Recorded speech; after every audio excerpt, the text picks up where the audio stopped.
I decided that it might be a good idea just to put it out there and like basically give people an option to be generous, because I found that when you do that and allow them to like have the option to like live generously, then they provide you with more than you need.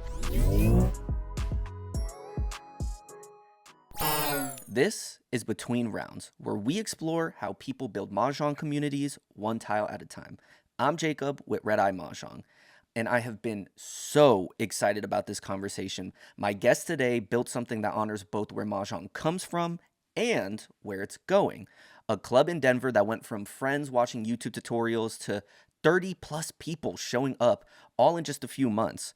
She's a chef running a food pop-up alongside every event, and a systems thinker who color codes her name tags so beginners always have an experienced player at their table. She's the founder of Honor Tile Society, Tiffany, Leong. We talk about the philosophy behind running free events and why giving people the option to be generous actually works better than you think. Why she refuses to teach American Mahjong and how to explain that gracefully, and the one lesson she learned from her first event that changed everything she does now. Tiffany, welcome to Between Rounds. So walk me through the moment that you decided to start Honor Tile Society. Just started getting a lot of overwhelming responses and tons of questions that I did not anticipate online, basically. And some people that I would never have expected come to tell me that they've always wanted to learn how to play, and where if I know like a place where they would be able to play, and like when they would be able to play with me, and how long I've been playing, and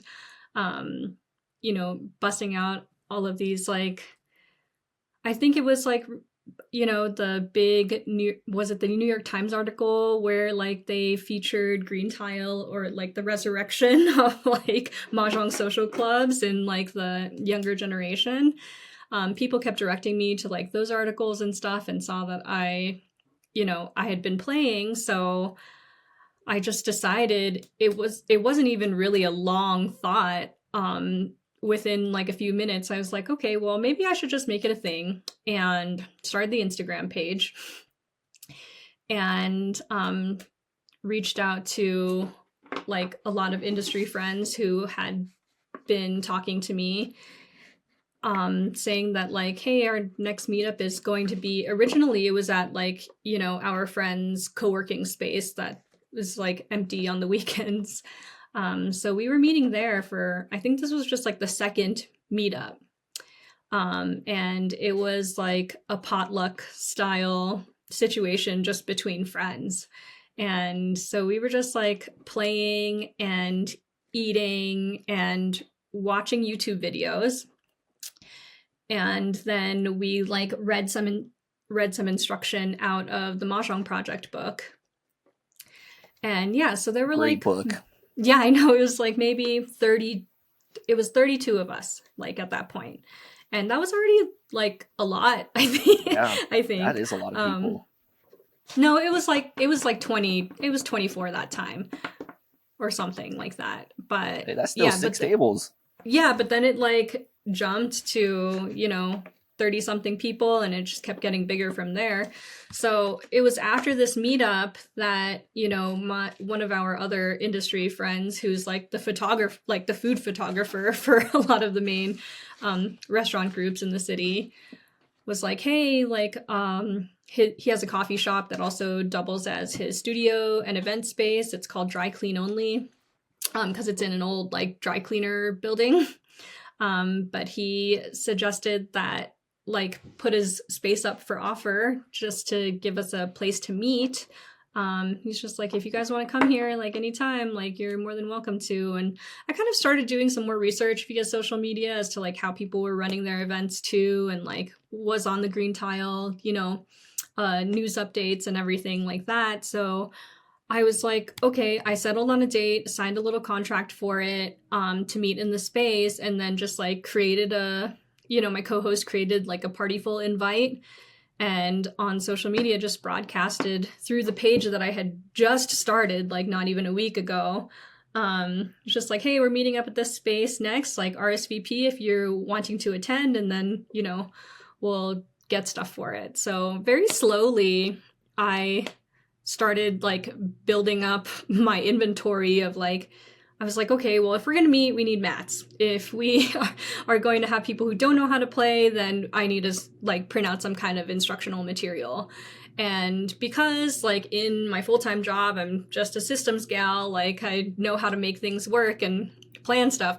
I just took it and ran with it. So it's been going like that ever since. And then also that very first time at the coffee shop at our friend's place, he was like, well, let me know what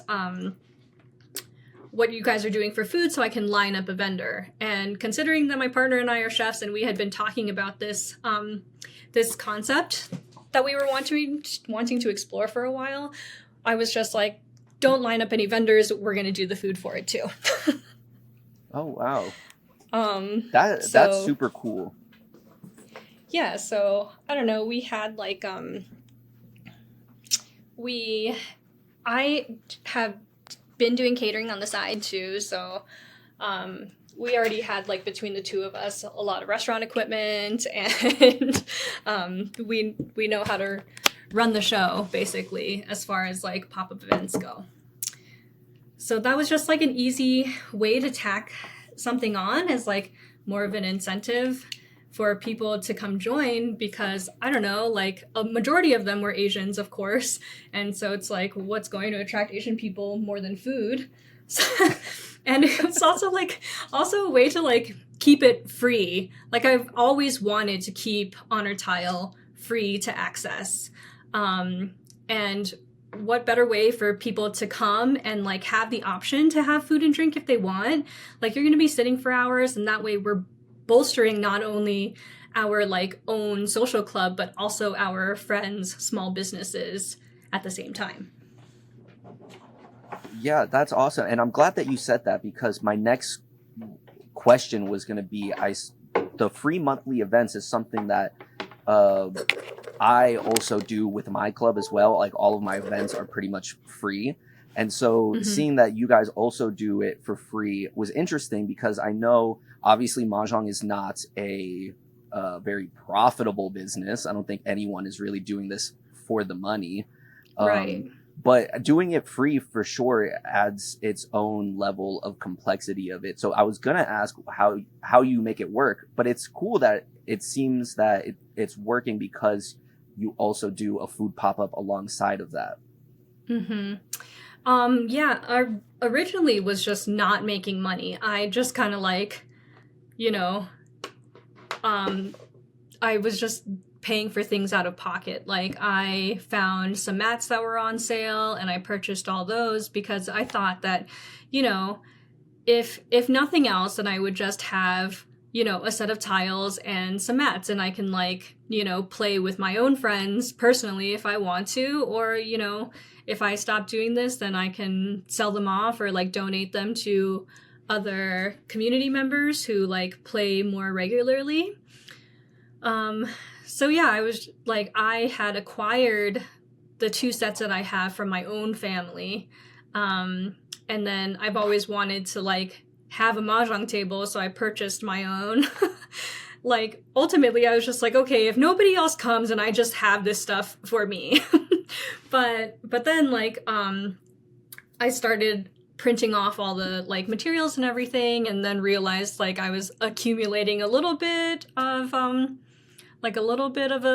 bill just as far as like logistical maintenance goes. And because we were like providing the food and everything too, and people weren't paying to play, I decided that it might be a good idea just to put it out there and like basically give people an option to be generous, because I found that when you do that, you and allow them to like have the option to like live generously, then they provide you with more than you need. So yeah, I just started this, have a little QR code and make a little announcement during the events usually that says like, basically if you're interested in keeping these events going and you want to contribute to helping us with these small logistical things so that we can keep these events going, then like we're happy to take donations, and people do, like they provide.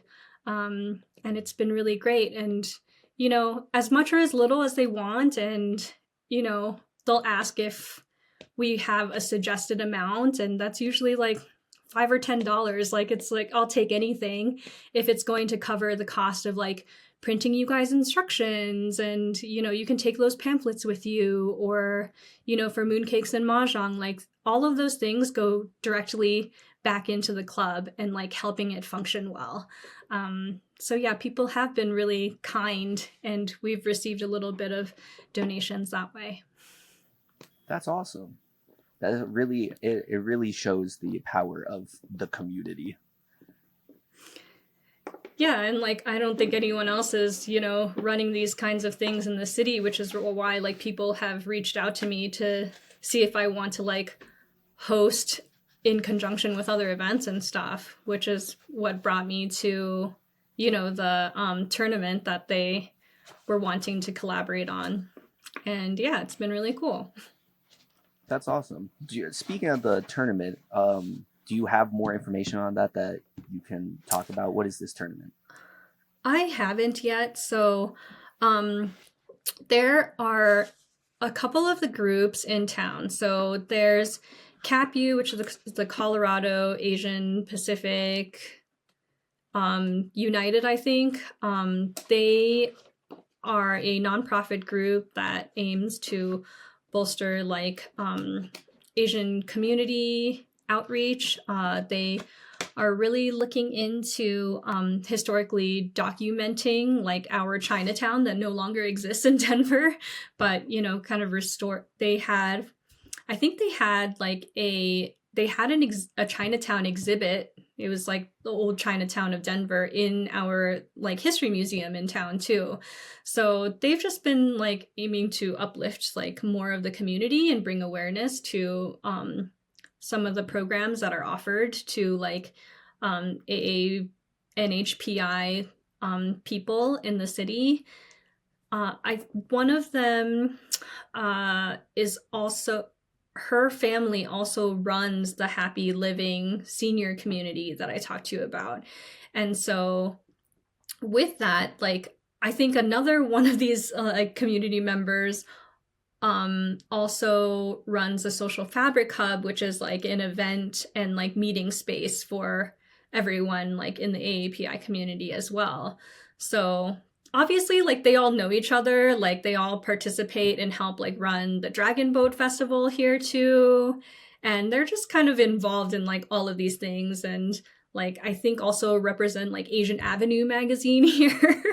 So because they all like know each other and know my co-host Laura, they reached out and said that like, hey, some of the seniors have been wanting to play more competitively, because they do play every single week, but they've seen like how, I think they've seen just like how I manage the events and stuff, and they were like, we just want someone to like be able to host it with, or to be able to host this tournament like in a space, so that hopefully we can bring the seniors who want to play together, and also like maybe some people in our like younger circle to play as well.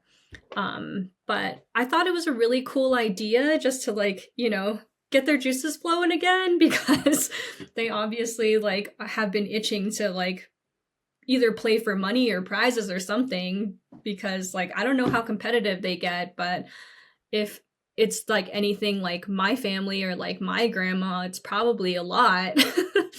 But I've never run a tournament before. I have no idea how it would work in like a table setting like that. Like obviously it's easier if you're like running a bracket, but I have no idea logistically how that would be, but I'm interested in finding out so that like you can get some of this experience under my belt, and also just like offer them something really fun.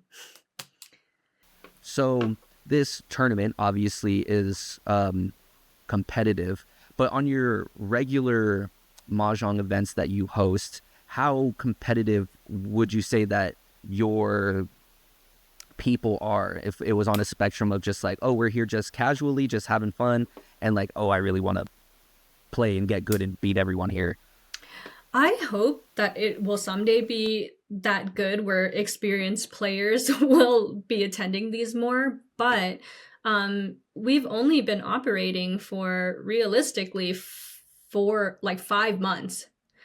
So it hasn't been a year. And because the people who attend like our events are very beginner level, it hasn't been very competitive yet, and we haven't even gone into keeping points yet.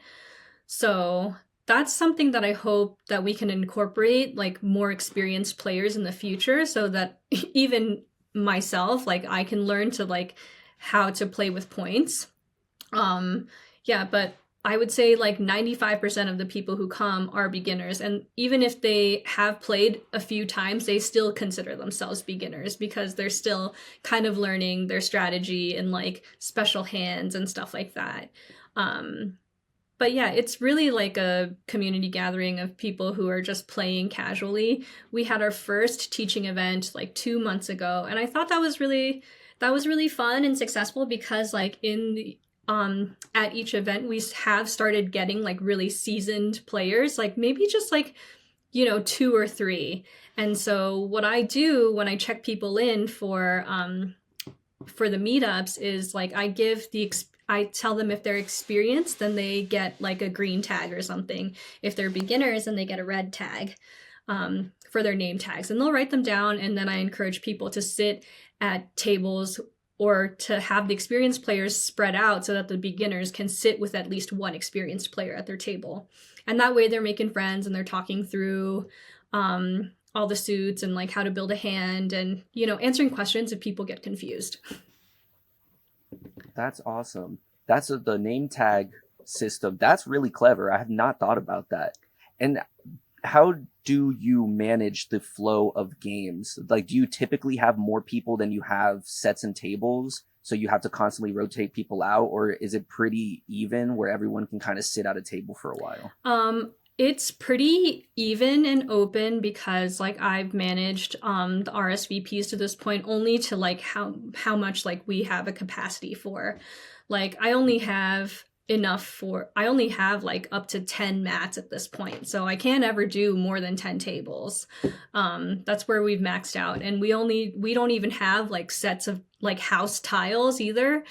Which I think is also cool in a way. Like hopefully like we'll have at least a good number of house sets of tiles in the future, but like online, because it is such a small community still, whenever we send out our party invites, I will make an announcement like, and I keep track on a spreadsheet like how many tiles we have, who they're coming from, because I will ask like, if you have your own set of tiles, please let me know if you're going to bring it along with your RSVP.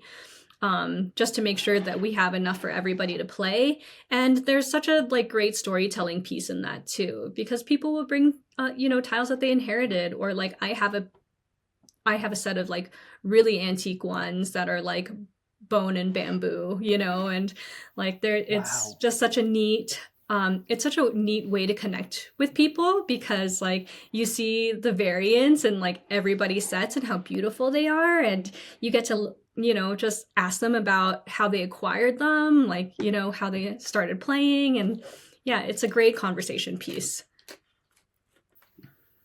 Do you have a memorable story that someone has told you about a set or their experience playing Mahjong? Yeah, our co-host Laura, she inherited her set from her grandmother, and I think it's like one of the more beautiful sets that I've seen because it's like this beautiful amber color, and it's made their original like bake lights, so they're really sought after, and I think they're so pretty. And I love that she like got them from her grandma. She doesn't even have a case for them. It's like how old they are, you know because I think the original case was like falling apart and stuff. So she keeps them in like glasses or like contact case boxes or something like that. Like, a number of them. So it's been really sweet. Yeah. That's awesome. Yeah, I have my set that I have, like the first set that I bought, the case just absolutely tore apart after a couple months, so I put it in an ammo case. Oh yeah, because they're so And that's heavy. actually, yeah, they are really heavy. People don't think of that. If there's like one thing that I would have to warn people about, if you want to do mahjong events, if you want to host it, like be prepared to move a lot of weight. Yeah, I've definitely like know that pain now, especially because I don't even have like a storage area for all of this stuff. I guess another cool set that I encountered was another girl named Tiffany who started coming to our events. The very first time she came, she was just like, I'll bring a set that I borrowed from a friend. But it was one of those like really nice, like full Hello Kitty themed ones. It Oh, came with like a Hello Kitty yeah. mat and everything. It was super cute. That's awesome. That is so awesome. And I think her So friend like part got it of from the Taiwan. difficulties of, oh, Yeah. cool. Yeah, I've seen a lot of those Hello Kitty ones, the special editions. For some reason, there's a lot of special edition Hello Kitty McDonald's mahjong sets. I Yeah. don't I've seen exactly those know how too. those combinations come together, but those are really cool. But part of that is, what do you find to be the hardest part of running these events that no one really sees? Mm, I think I think one of the most challenging parts about it is, I don't know, just the education piece. I think it's sometimes difficult to convey to newcomers that like this isn't just a game, like this it does mean so much more to us than just putting together an event. And the thought that goes behind like every one of these moving parts, as far as, making sure we have like a really nice, light, bright space to play, making sure that all of our, tables have like those logistical things in place, like, instructions, and making sure that people are communing in an area where like they shouldn't be afraid to like talk to one another. One of the things that I've been really like trying to combat in a more graceful way is when people like ask us to if we can like teach American mahjong. And that's something that I've kind of like been against because like we play Hong Kong basic to start, and that's largely in part of like where our name comes from, is that like I started this group because I wanted to honor the origins of mahjong, honor like where my family comes from. And I tell people, and we said this at our last teaching event, like we don't play American mahjong. We play Hong Kong style because like that's what we grew up in our families like observing too. And we're not going to like we're not going to play American and kind of dilute the rules or change them in a way that detracts from the actual origin story of where mahjong came from. And that's down to like the orientation of like the order of play, and the best way I could put it is that like, you start in the east and you go counterclockwise, because in Chinese, like when we say our directions, it's in that order is counterclockwise. And of course it like comes from China, and that's where we started. We started in the east. So when you start to have this understanding of like the origin story, it gives like so much more context and respect and like ability and capacity to receive the rules, even though they might be a little bit confusing. But like all of those things are very intentional, and I want people to know that. So yeah, I think culturally it's just like been the most difficult, and just like creating a space where I feel confident enough to express that, the club's more than a club. It serves everybody. Yeah, that's beautiful. And especially American Mahjong, all respect to my American Mahjong players out there, but it is kind of weird Mm-hmm. to, if you're coming from like Hong Kong style or Ricci or whatever style you play, uh, American just plays way different. And at least for your area, when I was doing my research on your club and other clubs in Denver, there are a lot of American Mahjong clubs in the area. So There we can are, direct them and over yeah, there. they are, and they just like they charge for you to play, and there's also a largely like different demographic that plays with American Mahjong people. And I've had like people who come from those groups and say that like they prefer to play Hong Kong style or they want to learn just because like the culture surrounding it and the vibe's just different. And it's a vibe that we have like really cultivated and want to continue, and that's like why I want it to stay free for people. Yeah. And I know that a way the main way that you can keep this free for people is that food pop up that you were talking Mm-hmm. about earlier. But I also know when we were talking before we got onto the podcast that you've been really trying to connect more with other AAPI nonprofit groups and do community micro grants and stuff. Can you talk more about that? Yeah, so there are a lot of, I wouldn't say a lot, but there's a good amount of like micro grants that are offered for like community outreach that like just basically bolster community activities and stuff like that. I know that for a lot of these, you have to be like a registered 501(c) or some kind of like nonprofit, but we are not, like, obviously we're not going to operate that way because I honestly just like don't know how. Would I want to learn more? Sure, absolutely. But at this point it's like more than I can handle. Um but I am looking to get into a conversation with the Colorado AAPI Circle, and they help find financial funding for other groups. So I'm meeting with the fund chair next week to talk more about what we're trying to do.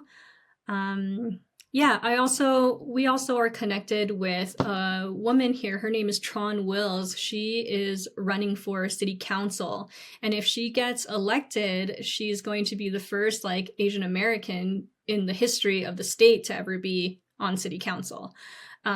So she's like been super supportive of us. She currently works for the mayor's office, so she's put us in contact with um, other like bigger corporations who could possibly send us like some financial donations, but they've mostly sent like in-kind donations. So it's like, you know, drinks and stuff like that, or stuff from the water company.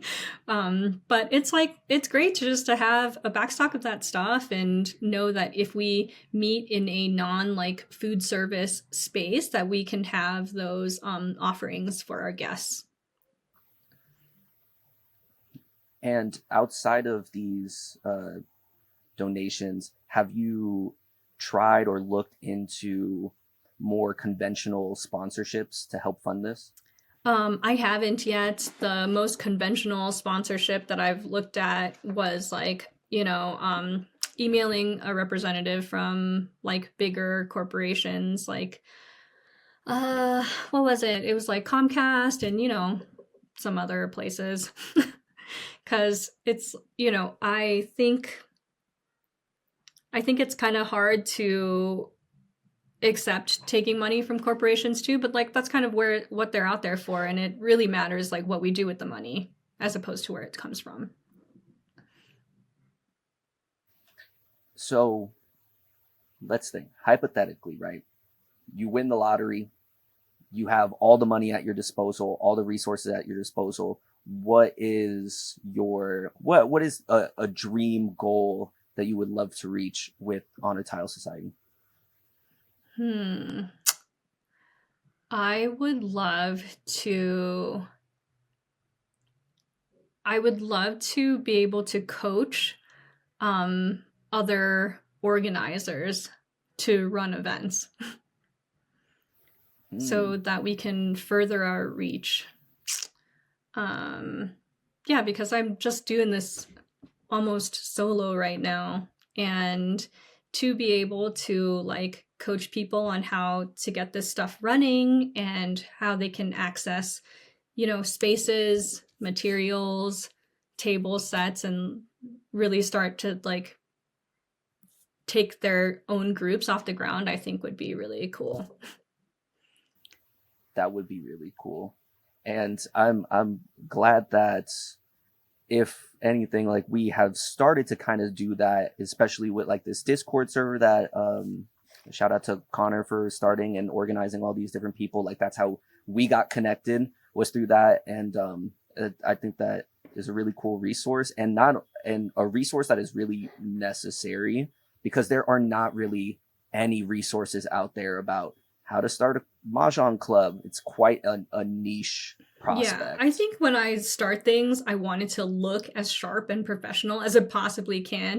And like, if I would spend more time like developing a website and like having all of these resources, and someone who can like, keep up with writing newsletters and putting out some like instructional videos and stuff that are personally like branded for us, that we can like offer just as like supplemental materials for people who are just like wanting to learn, and maybe they feel too intimidated to like go out to a meetup themselves yet.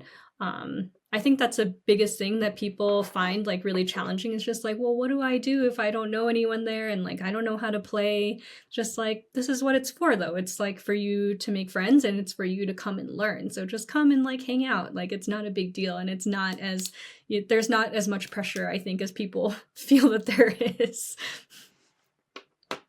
Yeah, it is really intimidating, especially I think if you do try to be proactive and go and look up like, oh, how do I play Mahjong? I think that actually intimidates people more, because it really is, there's a lot to learning Mahjong, at least if you are just watching a video or just reading an article or something like that. I tell all of my new players that, I can explain to you how to play Mahjong all day, but at one point it just goes in one ear, out the other. And it's really a trial by fire. You got to sit down and play for it to really click. Yeah. But speaking of the education aspect of it, how do you manage new players and beginners and get them up to speed? I think the teaching event, number one, was really cool. I hope that we have more of those in the future. My co-host suggested that, for the more experienced players who maybe don't want to sit in on the teaching portion, like we committed like 30 to 45 minutes for teaching. And that includes just like, learning the suits, the basic rules, how to build a hand, this, that, and the other thing, including a little bit of history there too. And then after that first hour, then anyone who comes for the remaining duration of the event can like come and like rotate into a table or whatever. But yeah, so I think the name tag thing that I talked about earlier is a good one, so that like I don't really have to personally visit each table. We kind of split the duties up between all of our hosts so that they can like visit the tables that are already like with an experienced player, and if they have any more questions, and like our host can kind of like talk them through playing a hand, because like maybe those experienced players are also like wanting to play themselves, like actively play. So if you have a host that's helping your like other beginner players through like certain questions they have about like certain moves that they want to make or whatever, that's easier. But we do start with an instructional like pamphlet that I have printed at every table,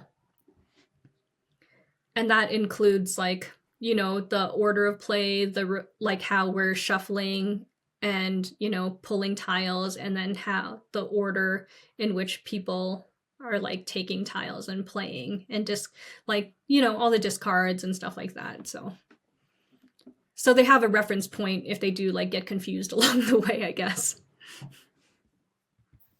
Yeah.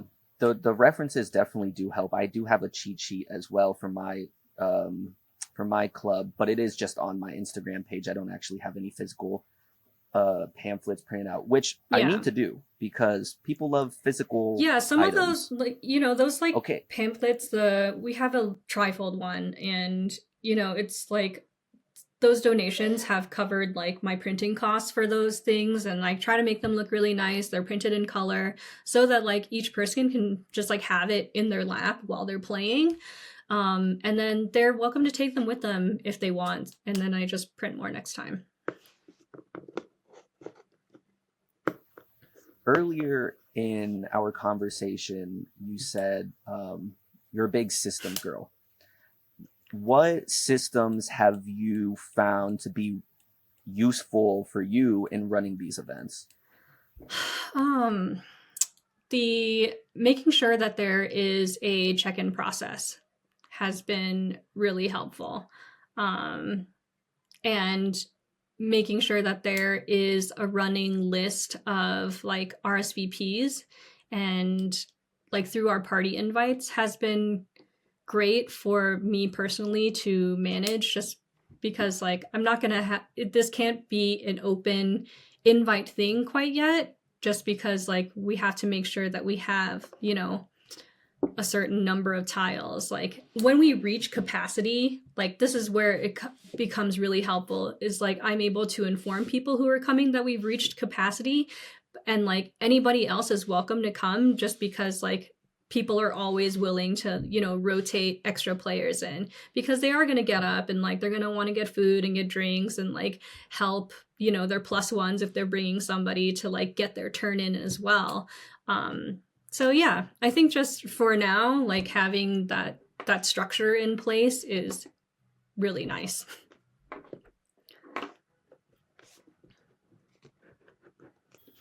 And so, how have you been finding these venues that you're hosting at? Luckily, we just have a lot of connections. So I think my default too is, if I cannot find a venue that where we're doing Mahjong only, take the food aspect out of that, like we can always just rent out library space. Oh, Yeah, library space. use your That's public interesting. library, guys. Like it's a public service and you can rent these spaces out for free. You just reserve the spot and give them your time frame. And some of the bigger libraries have like basement community rooms, and you can just be there because that's what they're for. Hmm. I actually haven't thought about that Yeah, that's my before. backup. That's actually kind of a Yeah, perfect place to that's my host a backup mahjong plan, event. and they usually have tables and chairs. So yeah. And so mahjong, I feel, especially towards the older generation, has this negative reputation for gambling and just being kind of a degenerate activity, Do you which it's do you not, by the like, way. who Anyone says who's that it's listening a to this, degenerate activity though? hey, that's what I've heard. That's what I've seen. I don't see a lot of it anymore because, especially with this new resurgence of mahjong Mm-hmm. social clubs, it's really actually doing a lot to push that Yeah. connotation away.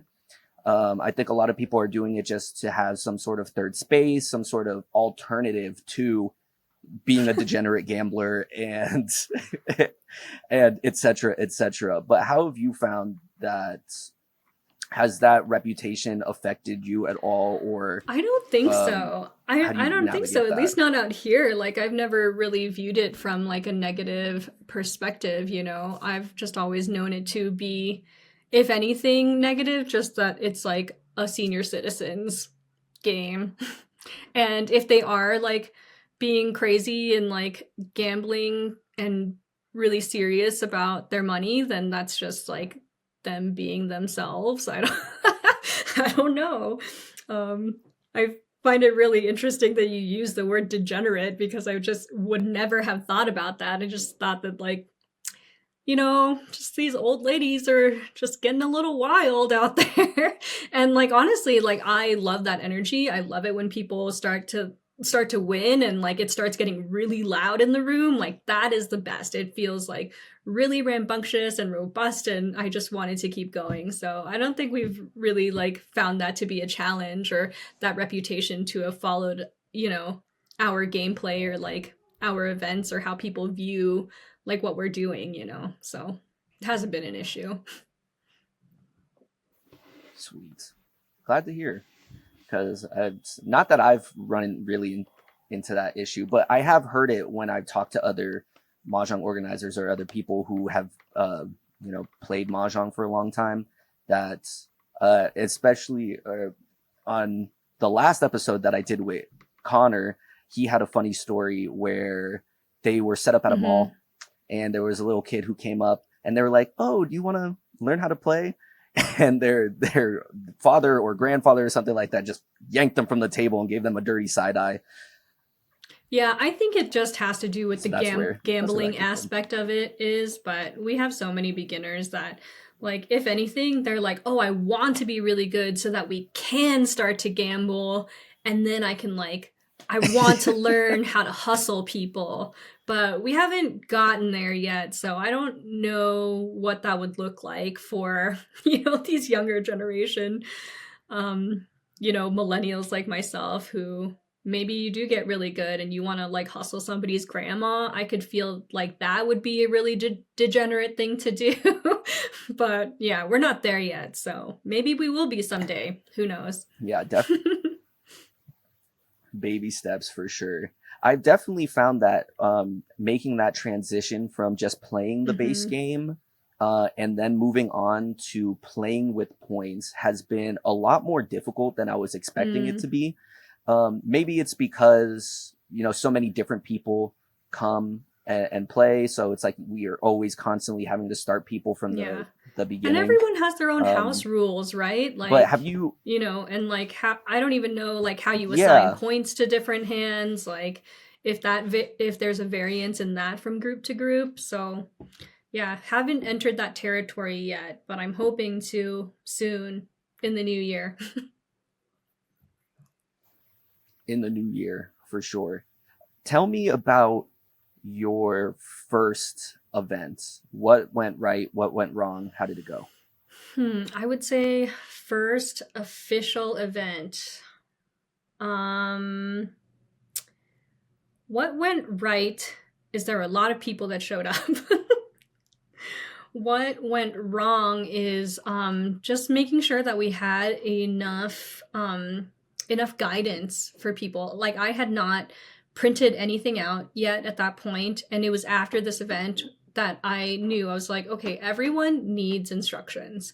I had one guidebook, I think, and I was just like, pass this around, if you want or if you don't know. And there I didn't have like a really structured check-in schedule either, so people were kind of floating into the event space, not knowing where to go, not knowing where to sit, like basically just like extremely inexperienced people. So those were some things that kind of like made me feel like I fell short, just because there wasn't a clear cut way of directing people and like how the run of show was going to be.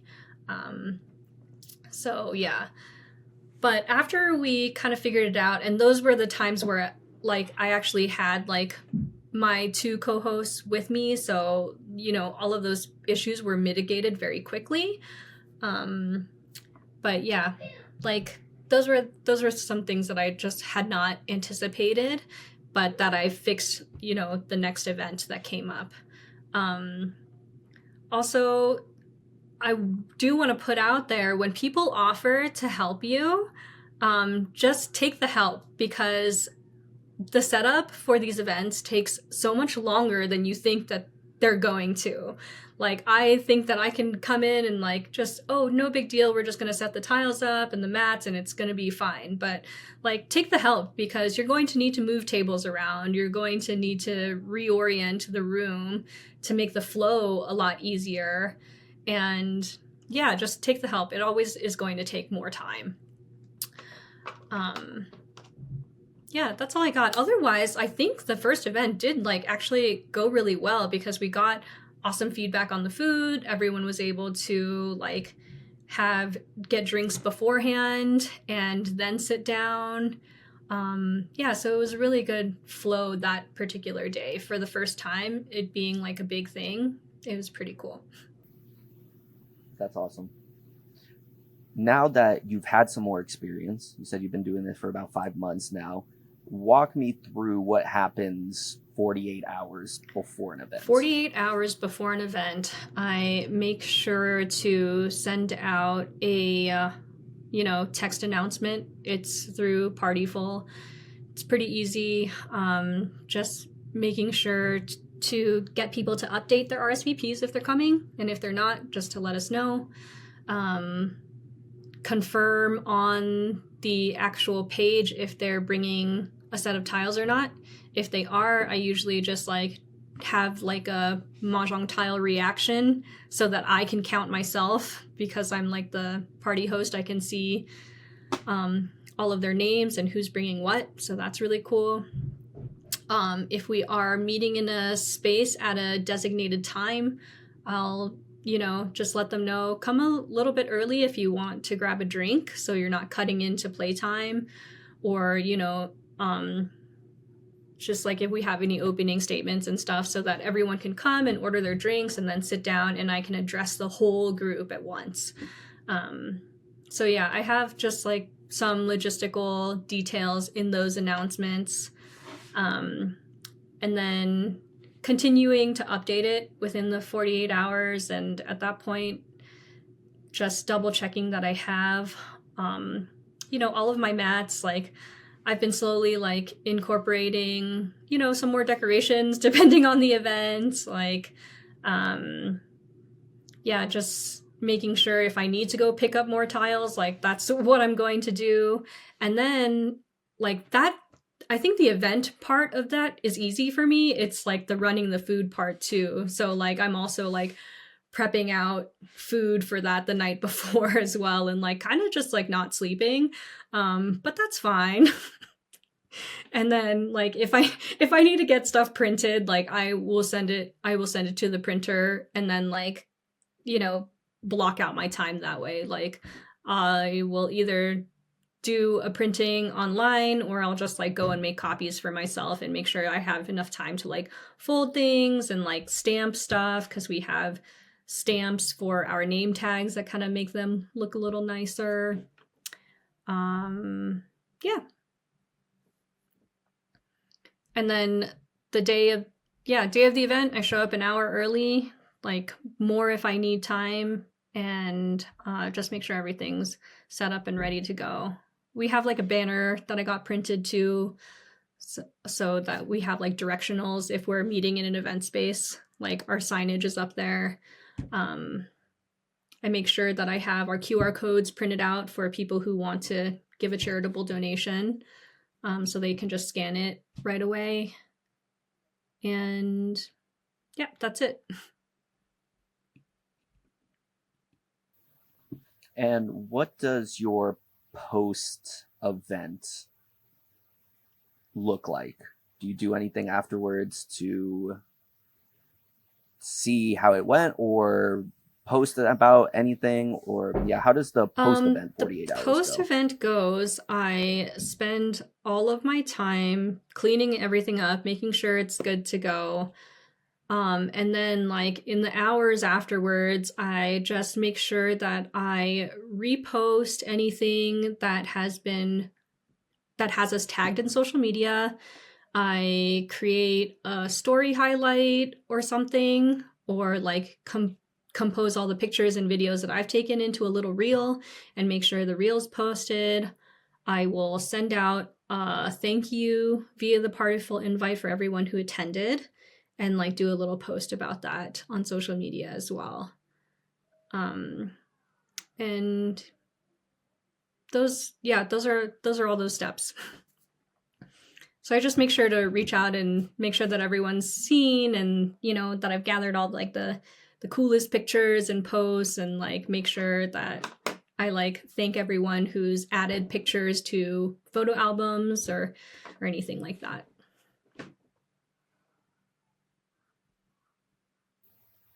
And if one of these people at your events comes up to you and it's like, Tiffany, I love what you guys are doing. I want to start my own Mahjong club. What advice would you give them? I would probably just ask them to jump on a call with me, or like, let's go out and get coffee sometime and talk about it. I think those are the best ways to connect with people. Like, I'm really happy to share knowledge. I think that's what builds like great community groups and great relationships, and I'm all about it. It's what I do for my job too. So yeah, I'm like, the older I've gotten, the more and more I feel as though like my relationships that I've formed and like cultivated are so much more important to me. Like now more than ever, everyone's chronically online.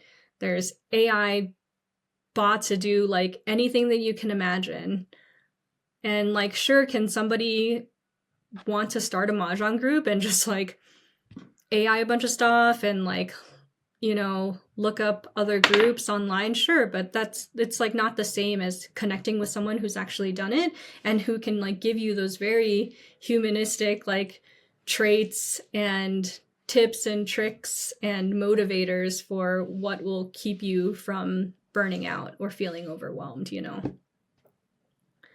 So yeah, I just commit my time to people, and I think that's really valuable. What do you love about Mahjong? I love the enthusiasm. I think it's more and more so hard to find people who are really positive and, not trying to like get something from you.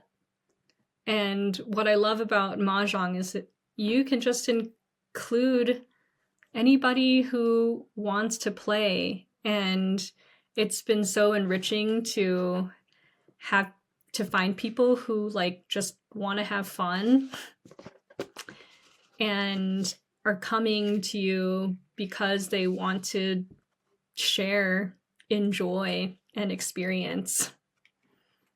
Like the relationship and community building is what I have loved about Mahjong. And watching people who have come and not known each other play outside of the group and outside of the events together, like as friends, has been really cool. Like I had some people who, tagged our group and was just like, we're practicing for the next event. And this was like an American Mahjong player and like some of the Asian girls who like came to an event, and they just like met up with each other outside of the events. And I think that's really heartwarming. Yeah. Community building is what I love. So it's a great avenue for that.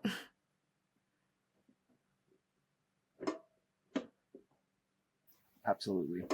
This was very beautiful. Thank you so much for coming on and having this conversation with me. It's been very inspiring for me to hear some of the knowledge that you've dropped on me, and just your enthusiasm and love for the game and the culture and the community. I think you guys are doing really amazing stuff over there, and things that have really made me think like, maybe I should start What were some of those things? Can you give me some feedback? You guys are. What was something that really stood out to you? The systems, the check-in, because I don't have a check-in system, because the way that I run my events, it's more of, I usually host my events either at a restaurant or like a bar or something. So it is more of like a casual, people come and go, and they're not always sitting down and playing. Sometimes, they just go and sit at the bar and have a drink and talk to their friends, but then they come back. So personally, I don't have a check-in system. It's kind of all in my brain, but I think that was one, especially with the colored name tags. That was a really good one. Also, kind of having it, as you guys have it kind of vertically integrated, where like you are also running the food pop-up as well as the Mahjong event. I think that's really ingenious and very, a good use of your guys' resources and talents. So much. And again, just your enthusiasm and love of the game. I just love to talk to people like you and the other organizers around and just, talk Thanks. shop. Yeah.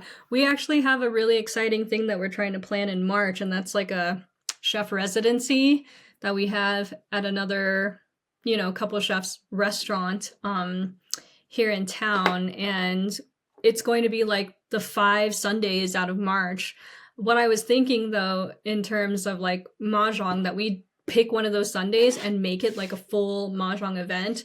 But because we're doing food like in a restaurant, that like if you're RSVPing to play, then there's going to be like a minimum like food and drink order like attached to that, which isn't going to be like crazy expensive or anything like that, but it's just a way to like, if you're going to occupy the space, then like buy the food, come for the food. They come for the food anyways. Like we do have like a group of people who like come for food specifically, and don't play Mahjong. So like integrating those two worlds and encouraging players to like purchase food is going to be like, I think, really cool.